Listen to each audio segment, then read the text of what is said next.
Então, o time tratamento, quando esse pessoal da Noruega, isso aqui é uma foto da escola de odontologia da Noruega, né? Eles fizeram, né, depois de toda ninguém tinha consenso de como tratar, eles fizeram um estudo multicentro na Europa. Então, tinha centros da Inglaterra, centros da Alemanha, centros da Suíça, da Áustria, Noruega. E eles se reuniram. E ninguém sabia os pacientes que eram de qual centro, né? E tiraram, fizeram 5 trabalhos em cima disso. E coisas importantes que eles conseguiram, as conclusões, né? Os pacientes que mais tratam os pacientes, os centros que mais tratavam os pacientes mais tempo, não tinham os melhores resultados. Os pacientes, os centros que mais gastavam dinheiro também não tinham os melhores resultados. Aí tá, de toda essa análise desse encontro, a escola de Oslo foi a que melhores resultados apresentou. E eles eram muito pouco intervencionistas, né? Porque eles falavam, existem 2 centros na Noruega de tratamento de fissurados, um em Oslo e um em Bergen, um na costa leste e um na costa oeste, né? E as distâncias são muito grandes na Noruega. Então, é muito difícil, né? O paciente nasceu na sociedade, lá no norte da Noruega, e ficou fissurado. Aí eles vêm para os centros, né? E, vou falar mais do de Oslo, e aí eles são analisados por toda a equipe, né? Fono, cirurgião plástico, e já traçam mais ou menos o tratamento de todos esses pacientes. E aí eles voltam para as sociedades e vão retornar dentro dos times para fechar lábio e assoalho de nariz. Depois eles voltam para a cidade, sem aparelho nenhum, voltam para fechar o palato, voltam para as sociedades. E quando eles chegam no primeiro período transitório, inicia o tratamento. Por isso que eles falam, nós nunca tratamos da dentição descida, pois não acreditamos que os benefícios são duradouros. E o Bill Shaw, que vocês vão ver daqui a pouco, e a conversando, o Bill Shaw, ele trabalhou, quando ele estava em Bauru, né, ele falou, hoje eu vou pelo mundo inteiro falando contra tudo que eu fiz nos meus primeiros 10 anos. Ele mostrou um aparelho, um paciente, com uma caixa cheia de aparelhos móveis, né, em que ele usou, e o paciente ficou igual, praticamente igual, desde o nascimento até chegar na dentição completa. Né? E aí ele disse, para mim foi uma derrota, e ele, com esse estudo multicentro, ele mudou totalmente. Né? Aí o paciente chega no primeiro período transitório. O que se caracteriza o primeiro período transitório de Van der Linden? Né? Tem que nascer os primeiros molares, mais ou menos 6 anos, e os 4 incisivos. Se alguma coisa não acontece nos pacientes normais, não acontece, a gente tem que intervir. Senão acontece o primeiro período transitório. Por isso que o ideal é ver os pacientes lá, assim, entre 5 e 7 anos é legal de ver os pacientes. Tá? Aí tem um período intertransitório, que não há troca de dentes, e entra no segundo período transitório, onde começa a erupção na caninos e pressa. Primeiro período transitório dos 6 aos 8, em média, dos 8 aos 10, praticamente intertransitório, a gente monitora o paciente, crescimento e erupção, e no segundo período transitório, há essa troca de caninos e pressa. Com isso, eu não quero dizer que a gente não possa tratar a dentição descida, né? Tem vários odontopediatras que fazem aparelhos ortopédicos e tal, mas dependendo do tipo de padrão facial, se é um padrão 3, que vai ser tratado também por muito tempo, é fácil de o paciente perder a cooperação em algum momento desse caminho, né? Que às vezes o paciente pode começar fazendo tratamentos preventivos e ele vai cair numa cirurgia. E isso a gente sempre tem que falar para os pacientes, né? Padrões 3, que a possibilidade, tem muita coisa para a gente fazer antes de pensar nisso, mas a possibilidade de uma cirurgia ortognática vai ser decidida entre pais e profissional, né? Mas ela existe. Né? A mesma coisa nos fissurados.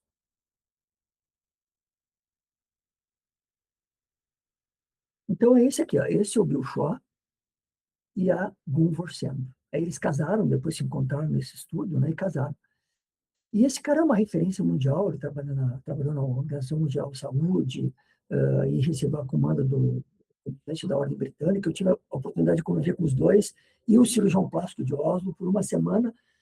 Foi uma festa. Esse cara, ele canta, ele toca piano, E aí o Centrinho já era uma festa, né? Todas as quartas-feiras tinha uma janta na casa do Dino, assim, em que jogava futebol, jogava beisebol, churrasco, peixe. Então, era uma. E todas as pessoas que iam para lá já iam muito esperando nesse encontro de quarta-feira, que era o GREL, que chamava, né? O GREL, Grupo Recreativo Esportivo Leopoldinense. E as pessoas se encantavam, e esses foram todos para lá, tocaram violão, e foi muito, muito interessante. E eu tive contato direto com eles. Depois eu fui nadar um Mundial de Master na Inglaterra e fui visitá-los lá em Manchester. E essa faculdade de Manchester chama de Turner Dental School, né? Ele criou uma análise estatística chamada Peer Review Test, quer dizer, o teste de revisão pelos pares. E ele, que nenhum país sozinho, por isso que eles montaram, né? Depois que eles montaram, nenhum país sozinho possuía a expertise necessária para lidar com as condições complexas e multi-especialidades. Assim. Então, voltamos, então. Então, esse é o pacientinho, tá? E essa fase do Bichon, né? Considerações e habilidades, um bom tratamento ortodôntico depende da capacidade do ortodontista de selecionar as intervenções ideais quando confrontada com uma gama de opções. Né? Escolher o aparelho, escolher o protocolo, né? Como eu falei para esse protocolo já existe há mais de 20 anos. E aí está o paciente, então, como ele chegou no consultório, falta de espaço para o 23, fissura, fenda aqui, mordida cruzada total, né? Isso aí chama de. E a mandíbula envolve e dá uma sobremordida inversa, né? Chama de overclosure, isso aí. E aí, o paciente não tinha apiamentos inferiores, então aquilo que eu falei para vocês, essa diferença de tamanho aqui, ó, os segundos molares descidos na cara inferior, primeiro molar e canino, o saldo que nós vamos ter nessa arcada a nosso favor é de 4 a 5 milímetros a nosso favor. Então vai sobrar espaço aqui. E talvez seja uma coisa boa, às vezes, colocar um arco igual, porque a gente vai ter a possibilidade de aí, quando nascerem os prés, a gente pode puxar o segundo pré, puxar o primeiro pré e consolidar, puxar o canino e consolidar um espaço ainda na distal dos incisivos inferiores, né? Laterais inferiores, e dá até para fazer uma leve compensação, se for o caso, né? Sim ter a necessidade de usar elástico. Né? Claro que esse paciente vai usar elástico também, mas dá para usar essa estratégia nesses pacientes. E essa é a imagem dele, ó. Overclosure total, panorâmica, aquele xizinho ali é um dente que a gente chama de pré-canino, que normalmente tem na fissura. Né? O que a gente faz, então? Qual é o protocolo de Oslo? A gente, no primeiro período histórico, faz a expansão e depois que terminar a expansão, faz um enxerto de cristelica, coloca a entulha de osso aqui, prepara a região e normalmente o canino daí nasce pela fissura. Né? Então, já diminui, tem assim, sensivelmente a necessidade de próteses, né? Porque o paciente fissurar, então, tem que ter ortodontista e o Bill Shaw falava, e o Dino também, a equipe, a pessoa principal dessa equipe toda é o ortodontista, porque ele vai acompanhar o paciente por todo o tempo, né? Até se for caso da cirurgia ortognática, né? Se aumenta a chance da cirurgia ortognática se essas cirurgias primárias forem muito mal feitas. Então, vocês tocam no lábio, esse paciente tinha um lábio bastante maleável, assim, não tinha aquela fibrose que a gente toca e sente duro, né? Aquela fibrose é uma força que trava o terço médio da face. Então, a cirurgia de fissurados, às vezes no final da puberdade, é um avanço do terço médio de face. Isso tem que estar explicado para o paciente, né? Para os pais do paciente. Bom, então a gente fez isso, expandiu o maxilo, enxertou e, às vezes, dá um tempo, não faz mais nada, deixa o canino erupcionar. Quando o canino erupciona, ó, e aqui o pré-canino. Então, a fenda, vocês veem, está aqui, né? Tiramos esse dente, né, o pré-canino, para o canino poder entrar dentro pelo enxerto, né? E isso acontece na maior parte das vezes. Aí o paciente foi evoluindo na troca dos dentes, né? Erupciona o primeiro pré aqui desse lado, então, do lado direito, ele já tinha uma perda de um dente de um lateral. Então, a gente não extraiu dentes dele aqui desse lado. Vocês vão ver que os pré-molares entraram e o canino entrou como um lateral. Do outro lado, a gente teve que tirar pré-molar para poder ter espaço para o canino entrar. Enquanto a gente fez a expansão, a gente também já fez a tração e depois tirou o aparelho de expansão, colocou esse aparelho aí e usou aquela máscara facial nele. Então, vocês viram que foram bem em fase. Na primeira fase, expansão, enxerto. Sabe? Monitora. E aí, quando vai, monitora crescimento e monitora erupção de dentes. Quando chega próximo do segundo período transitório, panorâmica de novo, documentação, e aí a gente vê a estratégia se a gente vai tirar dentes, né? Antes do tempo, né? Premolares, desculpa, ou premolares, da necessidade de ter que extrair dentes premolares, e ou dentes também descidos, os segundos e os primeiros molares. E esse é o aparelho, vocês veem aqui as cirurgias do palato, né? Ficam essas fibroses aqui, mas foram muito bem feitas, né? Então, elas não tendem a contrair de novo, em termos lateral, né? O arcaro superior. Os dentes da mandíbula a gente não colocou arco lingual aqui, mas seria talvez melhor ter colocado, né? Para aproveitar um espacinho para desapinhar esses dentes sem protruir. E olha só, vocês veem aqui que o canino entrou pela fissura, ó, entrou, enchemos de osso isso aqui e o canino veio para a boca. E isso frequentemente acontece. Na maior parte dos casos acontece seguindo esse protocolo, que era o protocolo que o Centrinho, que o pessoal da Noruega fazia. E um detalhe, na literatura falavam muito assim que não se poderia fazer a faringoplastia, né, porque o paciente fala fanho, né?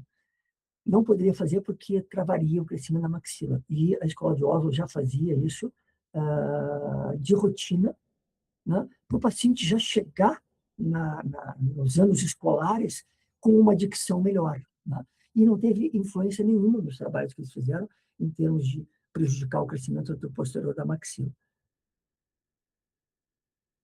Então, vocês veem aqui que ficou um osso aqui, ó, tem a fenda ali, mas ficou um osso que o canino entrou. E aí colamos o aparelho, dois premolares do lado direito e o canino, né, virou o lateral e o primeiro pré virou o canino. Né? Aí a gente pode fazer uma série de cosméticas nesse canino aqui. Né? Eu poderia baixar, vocês veem aqui uma das coisas assim, baixar o contorno gengival da ideal como falava o Cockett, high nos incisivos, low no lateral, incisivos centrais, low no lateral, high no canino, na altura o contorno gengival. Né? Então, o contorno gengival do canino e dos incisivos centrais seria na mesma altura, e os laterais um pouquinho mais baixo. Daria para instruir mais esse dente, depois eu não documentei o final dele. Vocês percebem aqui que esse canino foi colado com brackets de arco reto, mas colado invertido. O torque do canino, dos brackets de arco reto, ele é para um torque lingual, de coroa. Né? E a gente inverteu para dar um torque vestibular de coroa, um pouco vestibular. Né? E o paciente evoluiu super bem. E vocês veem uma comparação, né? Vocês veem que ele tinha uma linha aqui no pescoço, como a gente vai analisar agora, não fiz análise oficial com vocês, mas vamos fazer um comparativo daí. Olha só, quando ele chegou no consultório, ele tinha uma altura facial inferior diminuída pela overclosure, né? E tinha uma linha pescoço bem acentuada, né? Todos os tratamentos de padrão 3, o que a gente faz? A gente faz a tração, mas a tração não puxa a maxila como a gente quer para frente, ela movimenta pouco, né? E o que ela faz? Ela movimenta pouco, mas a mandíbula gira para baixo e para trás e dá um pouquinho mais de face, aumenta o vertical da face do paciente, o terço inferior da face, né? Vocês veem agora que aqui a linha aqui de pescoço no final ali, ó, ela praticamente não existia, né? E ângulo também não. Então, o que a gente analisa nos pacientes? Tem uma sistematização que depois eu vou comentar mais a fundo com vocês nos outros encontros, né? A gente está pensando em fazer isso cada 15 dias, de análise facial, em termos de norma lateral e frontal, né? O nosso label dele, vocês veem que aqui que ele está bem fechado, e esse ângulo em média 90 a 110 graus. Está fechado porque a mandíbula, né, comprimiu o lábio superior. Aqui o lado já, o ângulo lateral já aumentou. Linha que é pescoço praticamente inexistente e ângulo também. Mas é o que o paciente pode receber, né? Ele não tem assimetrias faciais, a produção zigomática dele até que é bastante razoável, né? Ele tem uma curvaturinha da produção zigomática, né? E, basicamente, essa análise facial que a gente faz e as mudanças que ocorreram, né, no lado labial, na linha queixo-pescoço. E a análise facial é um recurso muito mais soberano no diagnóstico em relação à cefalometria, né? A cefalometria nos dá toda essa visão de face, né? A cefalometria a gente mede, que nem o Dino fala, eu não me lembro mais, não se lembrava das faces dos pacientes dele no mestrado que ele fez. E eu também não, eu fiz um pouco depois dele, assim, uns 10, 8 anos depois dele, e ele também, assim, era mais traçado e nada de análise facial, né? E era mais metacefalométrica, né? Incisivo tem que chegar na posição que o Dr. Interlandi preconizava, ou o Dr. Vigorito, ou Witts, análise de Witts, ou do Tweed, né? A angulação do incisivo inferior. Isso praticamente eu já nem olhava mais depois de um tempo, eu olhava a teleradiografia e olhava a panorâmica, né? E pedia PRPKs para os pacientes de preventiva e adultos, eu pedia toda a documentação com todas as PRPKs, o levantamento completo, né? Isso é fundamental até em termos jurídicos para vocês, né? Que eu também sou advogado e eu dei uma palestra lá em Belo Horizonte, assim, online, né? Sobre diminuição de risco, né? Até um parêntese agora, né? Tem uma resolução uma normativa da Anvisa, a 1002, que as pessoas vão ter até dezembro desse ano para adequar os seus consultórios. Então, ela tem uma exigência bem grande assim, de arquitetura, de fluxos de biossegurança dentro do consultório. É bem exigente essa normativa, né? E os consultórios vão ter que se adequar a ela. Os que já existem, já estão operados, vão ter que repensar como é que vão fazer isso, né? E os que vão entrar no mercado agora já vão entrar nesse formato aí que exige, que é a Anvisa que está regulando isso, não é o conselho, né? Então, até dei uma lida, depois eu posso mandar no grupo a normativa para vocês darem uma lida. E falarem dos colegas, assim, né, para se ligarem nisso aí, que é o Conselho de Minas Gerais tem uma norma, tem um e-book que eles fizeram bem interessante, tá? O nosso conselho, eu pesquisei, não tem essa norma, essa orientação, assim, um resumo da normativa, né? Mas eu vou mandar para vocês, me cobrem ali no grupo, né? Eu vou mandar para vocês essa cartilha lá do Conselho de Minas. E então esse paciente, né, teve um resultado bem legal na mudança dele em termos de oclusão de face e oclusal, né?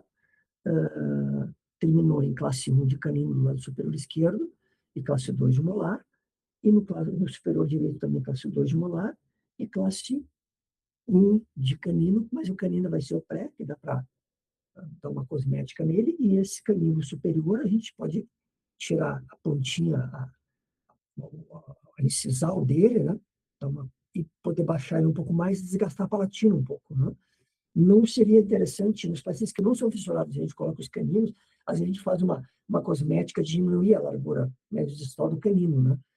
Mas aqui não é legal, porque se eu diminuir, eu vou ter que lingualizar para fechar o diastema, eu vou ter que lingualizar esse superior. E qual foi a orientação para os pais nesse menino? Esse menino já estava com 18 anos aqui nessa época, 17 ele já tinha feito vestibular, tinha passado no vestibular. Monitorar ainda, porque a gente usou elásticos, né? Para ver se não vai dar uma escapadinha, porque mandíbula, então, tem aquele padrão de crescimento que vocês viram nas curvas, na curva de esquema, né? Ela cresce, mínimo pré-puberal, depois da puberdade ela cresce ainda, cresce, se manifesta na face, e no final da puberdade, 18, 19, 20, 21, às vezes 22, tem um surto de crescimento terminal da mandíbula. E isso aí pode chegar a ficar de topo. Então, isso vocês têm que orientar quando esse paciente chega no consultório, vocês vão ter que contar toda essa história da vida dele.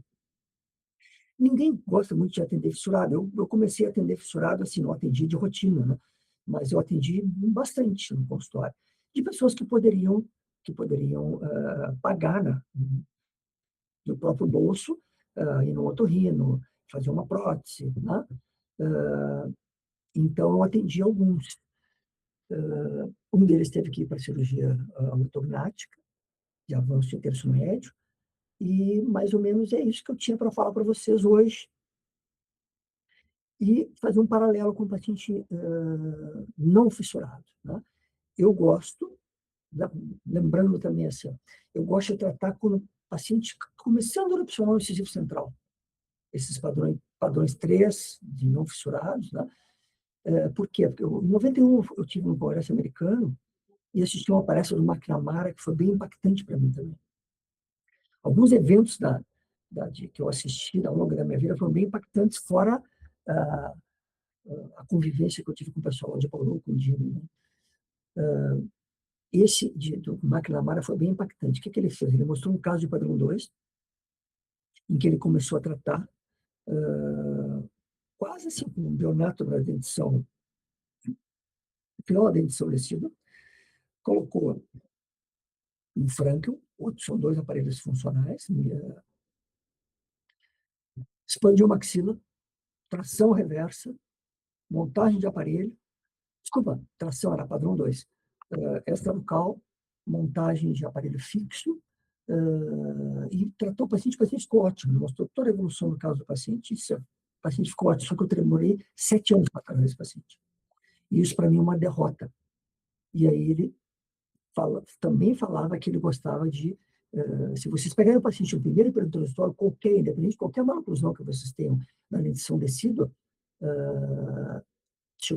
é um momento ainda bem adequado, é um momento adequado de tratar.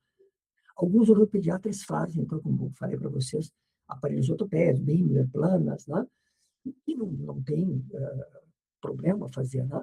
Mas os pacientes padrões 3, né, é uma coisa que pode queimar. O paciente nunca desvincula a ideia que ele está sempre em tratamento, né?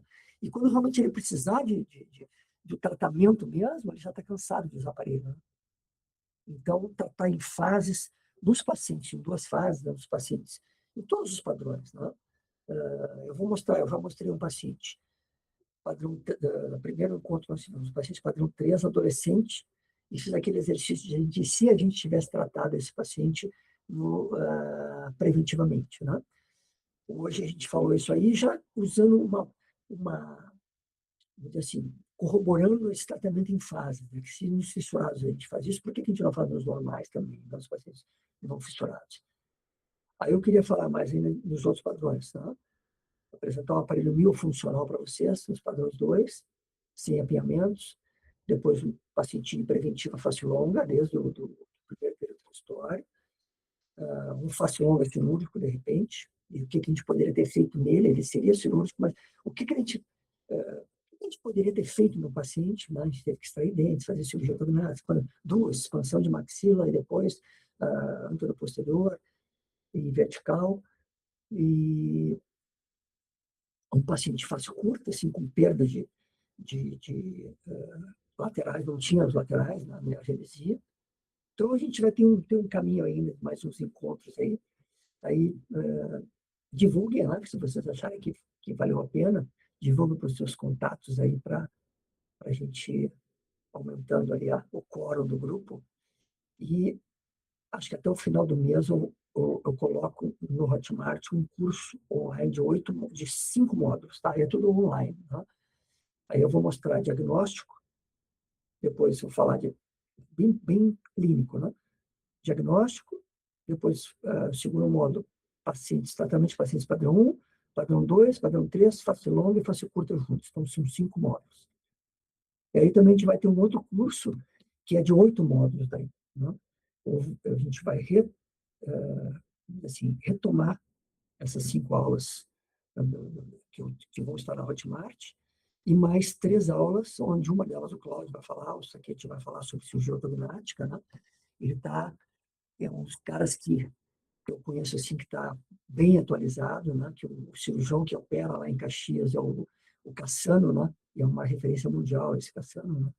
E o Cláudio tem uma proximidade muito grande com ele, e eu também, assim. Então, ele vai mostrar o alcance, porque eu acho que é muito importante as pessoas, os dentistas como um todo, saberem do alcance que eles podem mais oferecer para o paciente, né? Pacientes que eles vão reabilitar em termos de prótese, implante, né? que tem discrepâncias esqueléticas severas, propor ao paciente um tratamento completo. Não? Olha, tem que poder ter conhecimento para oferecer para o paciente antes de fazer uma reabilitação. Olha, o ideal para ti seria colocar aparelho, cirurgia ortognática e depois eu te reabilito. Né? Se o paciente não quiser, beleza, né? Mas pelo menos o paciente foi informado disso.